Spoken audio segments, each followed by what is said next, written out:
6 honoring Missouri's first responders for their heroic actions on the job. First Alert 4's Caroline Hecker traveled to Jefferson City for today's ceremony and introduces us to some of the local award recipients. Crawling toward danger rather than away from it. Harrowing moments like this mobile home fire in St. Charles were recognized at Tuesday's awards ceremony in Jefferson City. St. Charles firefighter Kevin Drury and police officer Dennis O'Leary both received the governor's medal for their efforts saving 2 people in this fire rather than waiting for backup or protective gear to arrive. Crystal City police officer Tyler Griffin received the Medal of Valor. Last December, he confronted an armed suspect wearing body armor.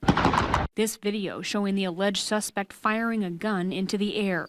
My dispatch got on the radio and let me know that they could hear shots fired in the 911 call. So at that point, I knew that it was real and not just somebody hearing a car backfire or something like that. So yeah, it gets very serious very quickly. After police say he refused to drop 2 handguns, Officer Griffin shot the suspect. He survived and faces murder charges in Arkansas in the death of his girlfriend. A lot of it doesn't become public knowledge or, make its way to an award ceremony, but acts like this are happening every single day throughout the country. The Hazelwood Police Department nominated Alan Crook for a civilian award after he stopped to help an officer struggling with an armed robbery suspect near Lindbergh and 270.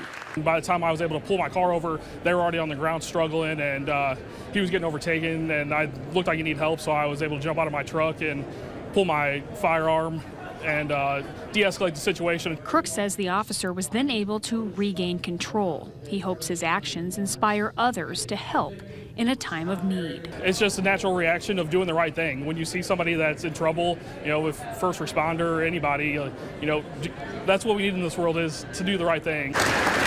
And the sister of late SLMPD officer David Lee accepted the Red, White, and Blue Heart Award on his behalf. He was struck and killed along Interstate 70 responding to a car crash last year. In Jefferson City, Caroline Hecker, First Alert 4.